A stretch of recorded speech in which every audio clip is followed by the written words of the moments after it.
안녕하십니까. 예, 반갑습니다. 오늘 주일학교 이제 설교를 가서 처음 들었는데 입동이 지났다고 합니다. 그죠? 벌써 이제 겨울에 이제 문턱을 넘어선 것 같은데, 개인적으로 감사한 거는, 어제 결혼식에서 광주에 갔다 오는데, 이렇게 쭉 고속도로를 달리면서, 낙엽들이 아직까지 남아있고, 단풍이 좀 남쪽은 아직 남아있는 게 너무 감사해서, 올해는 그 어느 해보다 좀 가을이 길구나 해서 생각이 들어서, 개인적으로 너무 감사했습니다. 가을 타는 형제들에게는 좀 안 좋은 소식일지 모르겠지만은, 무엇보다 성찬을 나눠 우리 박성호 형제에게 다시 한번 감사 박수 드릴까요? 감사합니다. 많이 건강해지신 것 같아요. 비결이 거기였었군요. 볼 때마다 이렇게 체형이 그대로 더 튼튼해지신 것 같다는데 비결이 거기에 있었던 것 같습니다. 50분씩 걷는 거. 혹시 오늘도 걸어온 건 아니실 거라 생각합니다. 또 지난주에 감사했던 것 중에 한 가지는 지난주에 두 분의 아버님을 만났습니다. 우리 어머님들만 계신 것 같아서 좀 빨리 아버님들 어떻게 만들어야 될 것 같은데. 우리 서경희 자매 아버님이 지금 병으로 지금 입원 중에 있으세요. 국립암센터에 입원 중이신데 기도 좀 부탁드리고 싶습니다. 아버님이 좀 몸이 많이 안 좋으신 것 같아요. 그래서 다음 주에 이제 우리 작년부 인도하는 정도희 목사님과 같이 성경 공부를 하기로 했습니다. 그래서 좀 부탁드리고 싶고, 또 오후에는 김보성 자매 아버님도 뵀는데 다음 주에 한 번 더 뵙기로 했습니다. 그래서 아버님이 다시 한 번 더 또 공부를 할 수 있게끔 여러분 부탁드리시고, 나이 드신 어르신들을 뵈면서 같이 이야기할 때마다 참 많은 거를 배우고 생각을 하게 되는 것 같습니다. 또 지난주에 아버님들을 뵙고 또 제가 또 개인적으로 생각하던 부분도 있고 그래서 오늘은 같이 그 부분 나누고 싶습니다. 그래서 오늘 설교의 제목은 본질과 변질입니다. 본질과 변질.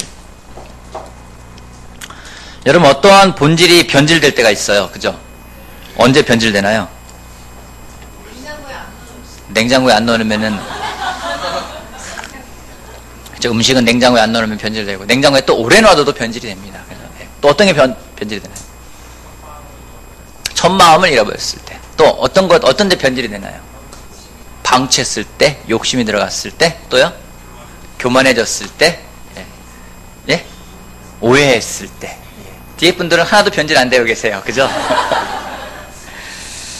자, 우리 예레미야 17장 말씀 보도록 하겠습니다. 예레미야 17장. 때로는 제가 그런 유혹을 느껴요.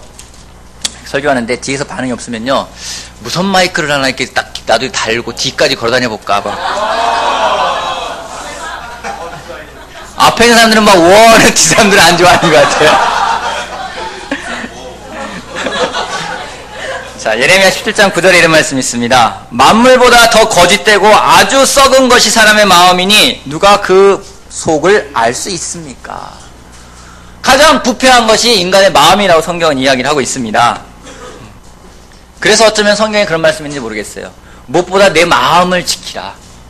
그 생명의 근원이기 때문이라고 이야기를 하고 있습니다. 우리는 본질이 변해서 변질될 때가 많이 있는데요, 정말 본질이 변하지 않기 위해서 무엇을 하면 좋을까? 제가 개인적으로 생각하고 개인적인 확신은요, 첫 마음을 지키는 겁니다. 그 첫 마음이라는 것은 우리가 십자가 아래에서 회개했던 그 마음을 지키는 거라 확신합니다. 그러게 성경은 매일 십자가를 지라고 이야기를 하고 있어요. 십자가 앞에서 회개했던 나의 그 마음마저도 때로는 변질될 때가 있는 거예요. 그래서 오늘은 정말 두 가지 포인트를 나누고 싶습니다. 우리가 변질되지 않기 위해서. 첫 번째, 우리의 눈이 변질되지 않아야 합니다. 사무엘하 12장 말씀 볼게요. 사무엘하 12장. 사무엘하 12장.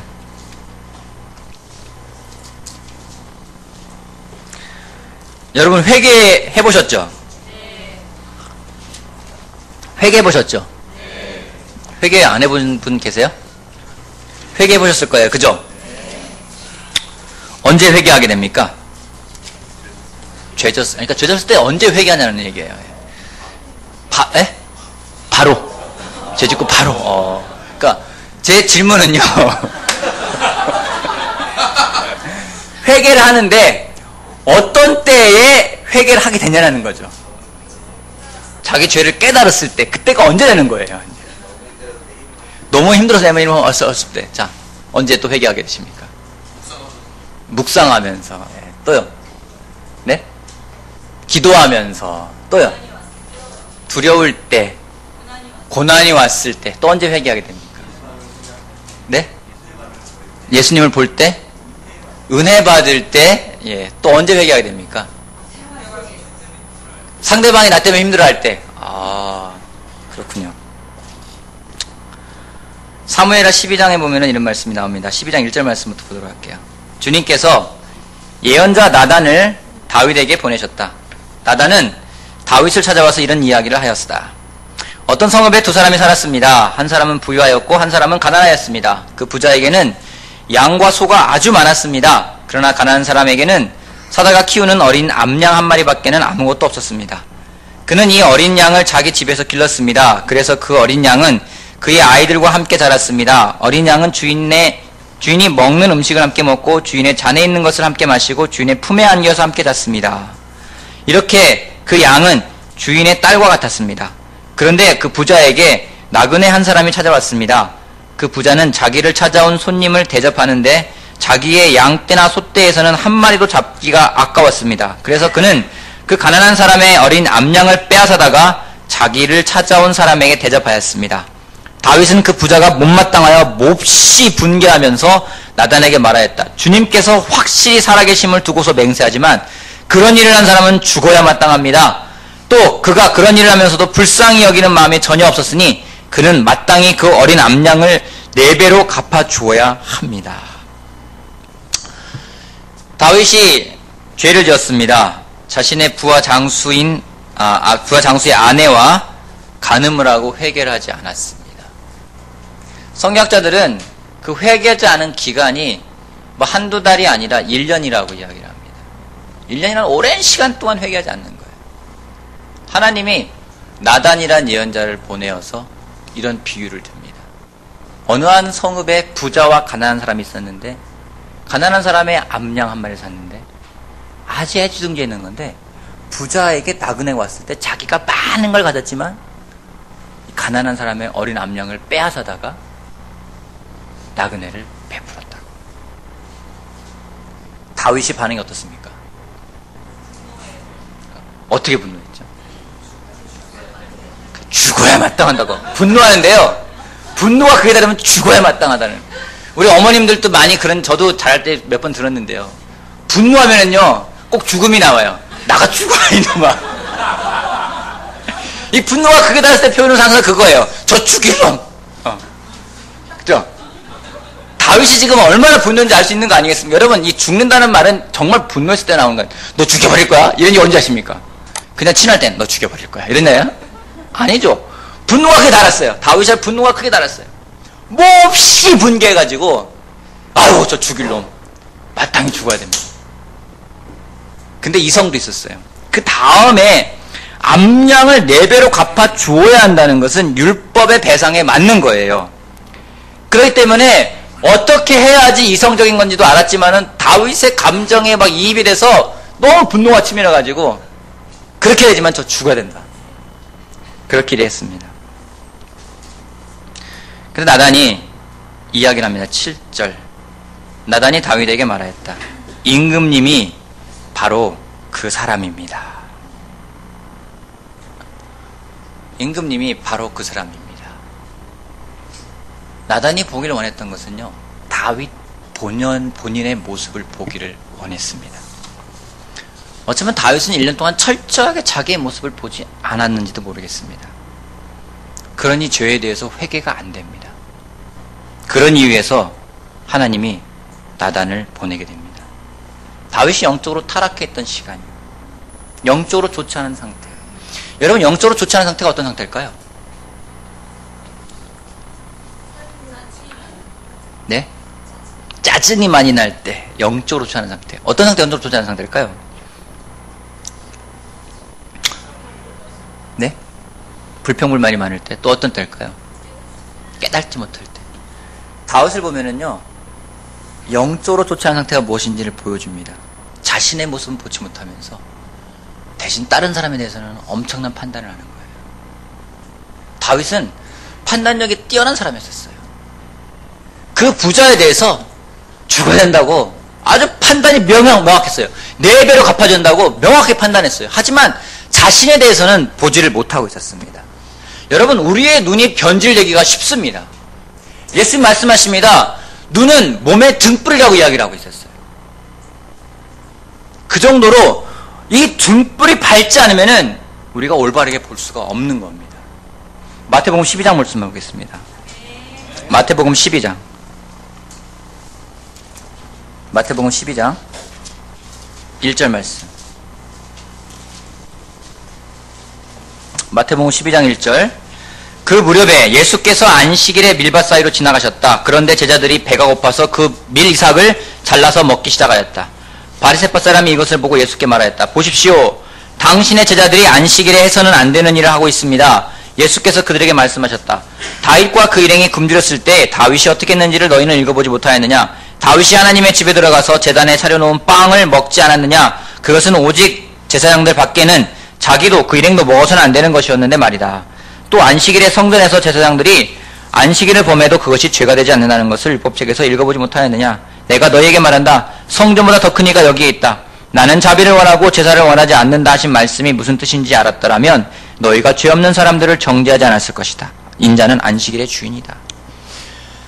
바리새파 사람들도 마찬가지였습니다. 그들은 자신의 모습을 보기보다는 자신의 눈에 비춰진 다른 사람들의 모습을 보는 것이 더 쉬웠어요. 여러분, 여러분의 모습을 본 적이 있습니까?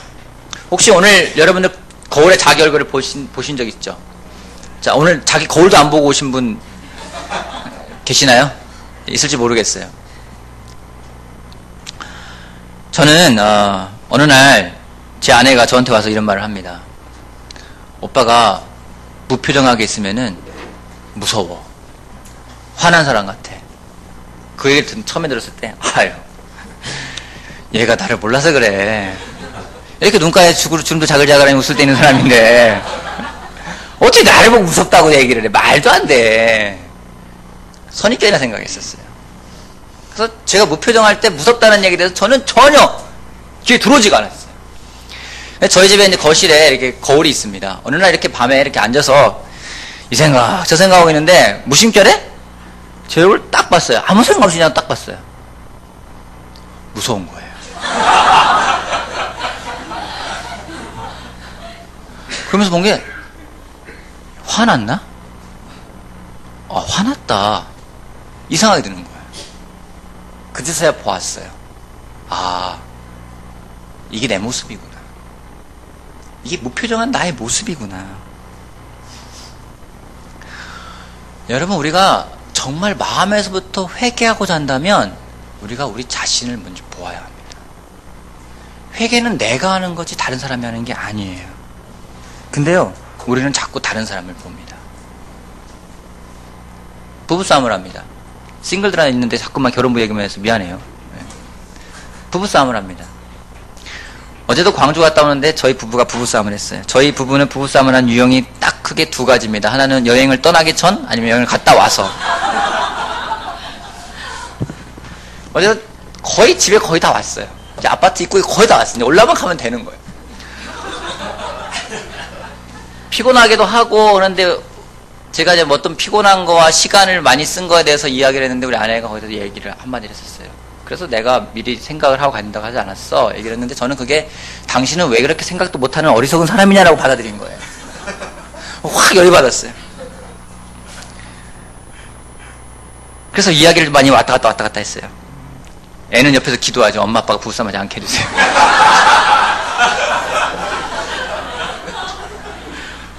집에 와가지고 다시 좀 같이 이야기했어요. 같이 좀 이야기를 하자. 이야기를 하면서 아내가 나한테 과연 내가 뭘 보길 원하는지를 알았고 아내 또한 내가 무슨 얘기를 하는지를 서로 알게 됐어요. 그래서 어제 행복하게 잘 잤습니다. 여러분, 왜 싸우나요? 부부가 왜 싸우나요? 마음대로 안 되니까. 부부가 왜 싸우나요? 자신이 옳다 생각. 내가 옳은 거예요. 상대방은 항상 틀렸어요. 내가 옳다는 것을 은연중에 이야기를 해야만 돼요. 여러분, 싸우는 이유는 거기에 있어요. 내가 옳은 거예요. 내가 옳기 때문에 싸우는 거예요. 옳은 걸 증명해내야 되는 거예요. 근데 성경은 그렇게 이야기하지 않습니다. 마태복음 7장 보겠습니다. 마태복음 7장 1절 말씀.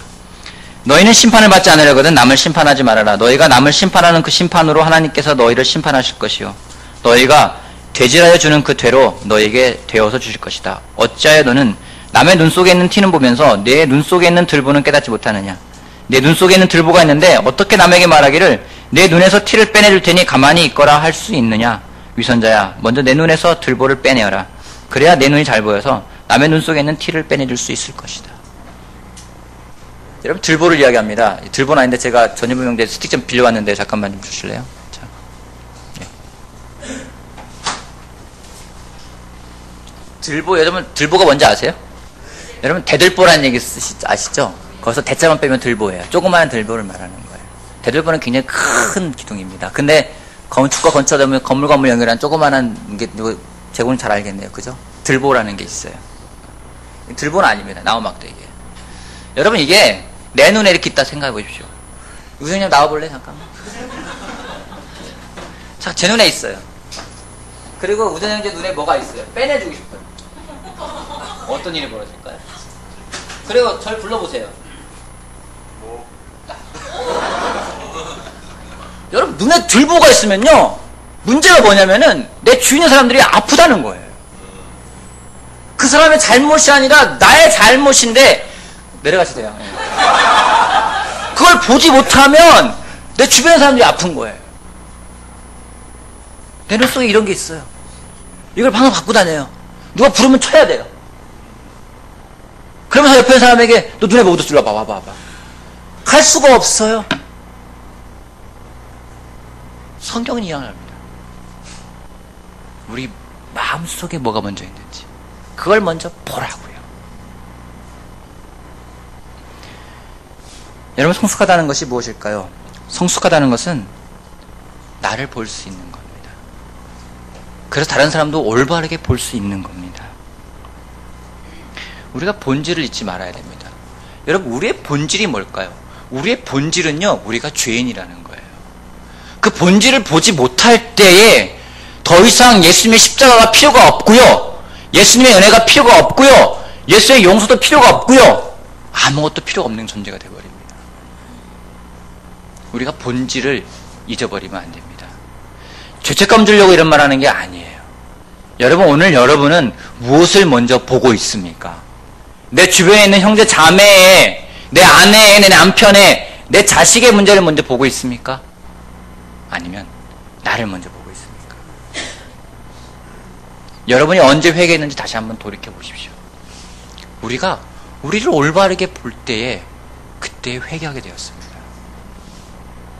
그 보는 눈을 매일매일 봐야 돼요. 매일 십자가를 지고 가라고 이야기하고 있습니다. 저는 바라기는 우리가 우리 눈에 있는 그 들보를 먼저 빼내는 사람이 되길 바랍니다. 그리고 정말 눈이 변질되지 않길 바랍니다. 볼 수 있는 눈을 가져가길 바랍니다. 그래서 정말로 매일매일 우리 마음을 지켜나가는 우리가 되길 바랍니다. 아멘. 두 번째, 우리의 추구함이 변질되지 말아야 합니다. 다시 마태복음 12장 돌아갈게요. 우리의 추구함이 변질되지 말아야 합니다. 추구하는 것이요. 12장 7절 말씀 다시 한번 볼게요. 나는 자비를 원하고 제사를 원하지 않는다 하신 말씀이 무슨 뜻인지 알았다면 너희가 죄 없는 사람들을 정죄하지 않았을 것이다. 예수님이 7절 말씀에서 강조하시는 게 있어요. 뭘 강조하시는 건가요? 자비. 예수님이 정말로 바리새파 사람들이 보길 원했던 것은요, 그 툴, 형식이 아니라 그 안에 있는 컨텐츠, 내용물이에요. 내용물을 보길 원했어요. 그 안에 뭐가 들어있느냐. 왜냐하면 바리새파 사람들은 겉으로 보이는 것에 너무나 많이 마음이 가 있었기 때문이에요. 어떤 형식, 어떤 틀에 그들의 관심이 가 있었어요. 근데 예수님은요, 그게 아니라 본질에 뭐가 있는지를 보라는 거예요. 정말로 너희들이 추구해야 될 것이 무엇인지를 이야기하고 있었어요. 그것이 뭔지 자비라는 거예요. 자비. 근데 이 말씀은 호세아 6장 6절에 있는 말씀을 다시 따온 겁니다. 호세아 6장 6절 보기로 할게요. 호세아 6장 6절. 호세아 6장 6절. 호세아 6장 6절. 호세아 6장 6절. 내가 바라는 것은 변함없는 사랑이지 제사가 아니다. 불살라 바치는 제사보다는 너희가 나 하나님을 알기를 바란다. 여기서 말하는 것은, 내가 바라는 것은 변함없는 사랑이라는 거예요. 여러분, 자비를 영어로 컴패션이라고 이야기합니다. 이 컴패션에는요, 여러 가지 의미가 있는데요. 컴패션에서 앞에 C-O-M, com이라는 단어는요, 뭔가 함께 한다는 의미가 있는 거예요. 그 뒤에 있는 그 패션은요, 열정을 말하는데, 우리가 십자가 영화를 볼 때 패션 오브 크라이스트라고 이야기를 해요. 그 십자가의 사랑이 열정이기 때문에 컴패션은 그 십자가의 사랑이 함께하는 걸 말하는 거예요. 그게 자비예요. 그게 변함없는 사랑입니다. 예수님은 그걸 알길 바랬어요. 정말 너희가 알길 바라는 건 뭐냐면은 변함없는 하나님의 사랑을 기억하고 그거를 알길 바란다. 겉으로 있는 것들을 바라지 말라고요. 정말 추구해야 될 진정 중요한 것이 무엇인지 그거라. 조건적인 사랑이 아니라 변함없는 사랑입니다. 우리가 그걸 추구하는 사람들입니다. 우리가 추구하는 건요, 하나님의 자비예요. 찬양 있지 않습니까? 주의 자비가 내려와 내려와, 주의 자비가 봄비같이 내려오길 바라는 거예요. 우리가 추구하는 건 그겁니다. 왜요? 그걸 나누기 쉽기 때문에요.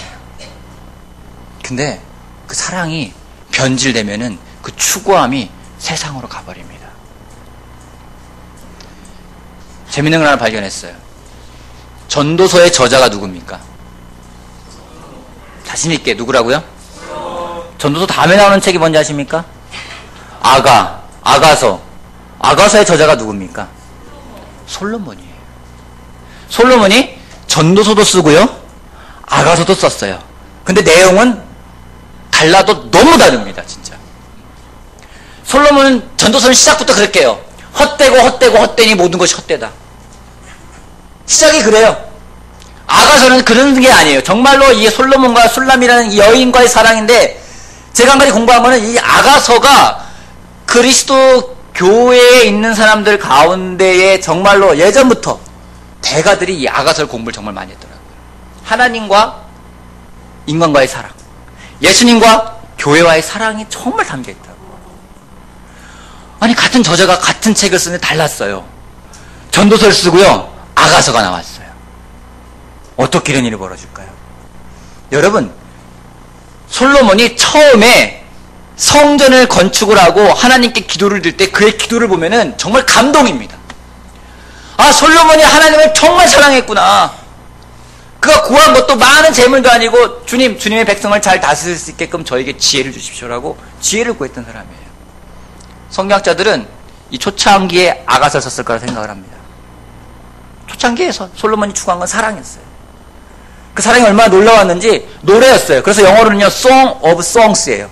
노래들 자원의 노래라는 얘기예요. 아가서가 단지 그냥 인간들의 사랑을 이야기한 게 아니라 노래예요. 찬양이고요, 하나님에 대한 사랑이고요, 노래인 거예요. 그 노래를 했던 사람이 어느 날 말년에 가서는요, 헛되니 모든 것이 헛되다. 왜 그렇게 된 걸까요? 그가 추구하는 것이 변질된 거예요. 처음 하나님과의 사랑을 추구하다가, 그 자비를 추구하다가 어느덧 세상을 추구하게 되는 겁니다. 그럴 때 그 마지막에 나오는 건 그거예요. 헛되고 헛되다. 오늘 여러분은 어떤 성경의 말씀을 따라 살고 있습니까? 전도서입니까? 아가서입니까? 제가 바라기는 우리가 아가서를 기록한 사람이 되길 바라요. 하나님과 사랑에 빠져서 그 사랑을 추구하고. 오늘 박소영제 성찬과 헌금이 굉장히 너무 감동했었어요. 저 만날 때마다 이야기를 합니다. 뭘 가장 많이 배우셨습니까? 물어봐요. 항상 하다는 거예요. 하나님이 정말 능력 있는 분이라는 걸 배운다고. 근데 때로는 나도 능력 있는 사람이 되길 원한다고. 같이 공존하길 바래요. 하나님도 능력 있고 나도 능력 있고. 근데 하나님은 철저히 내가 능력이 없는 것을 보여주십니다. 왜요? 이걸 구해야 되기 때문에. 특별히 이 방에 일산 제자 그리스도의 교회 형제 자매들에게 부탁드립니다. 우리가 제자로서 분명하게 구하고 추구하는 것이 있습니다. 그것은 세상이 아닙니다. 우리가 세상의 것을 구하고 추구하는 사람들이 아닙니다. 하나님의 사랑과 하나님의 자비와 하나님의 그 은혜를 구하고 살아가는 사람들입니다. 또한 그것을 사람들에게 나눠주는 사람들입니다. 여러분, 오늘 여러분들은 무엇을 구하고 있습니까? 세상을 구한다면요, 분명히 우리 또한 솔로몬과 똑같은 결말을 맞을 거예요. 헛되고 헛되고 헛되니 모든 것이 다 헛되다. 저는 그것이 아니라 사랑을 구하고 사랑을 나눠주는 우리가 되기를 바랍니다. 어르신들을 만나면은 후회를 하세요. 후회하시는 건 대부분이 그런 거예요. 더 사랑하고 싶은데. 아직도 기억납니다. 리디 어머님의 성경책에 써있던 앞에 표지는 그거였었어요. 더 사랑하고 싶은데. 여러분, 우리에게 주어진 시간이 있습니다. 이 시간에 무엇을 할까요? 더 깊이 사랑합시다. 하나님을 사랑하고 내 이웃을 내 몸처럼 사랑합시다. 그것이 우리가 추구해야 될 본질입니다. 세상의 것은 정말로 무화과가 아니라 그 선악을 알게 하는 나무의 열매와 똑같아요. 탐스럽고요, 먹음직스럽고요, 먹으면 지혜로워질 것 같고요, 내가 가지면 더 유능해질 것 같고요, 더 똑똑해질 것 같고요. 그건 욕 들어오죠. 추구한다고 되는 것은 아닌 것 같습니다. 여러분, 우리의 눈이 변질되면 안 됩니다. 또한 우리의 추구함이 변질되면 안 됩니다. 정말 우리가 올바른 것을 보고 올바른 것을 추구하면서 앞으로 나아가는 우리 형제자매들이 되길 바라면서 말씀 마치겠습니다.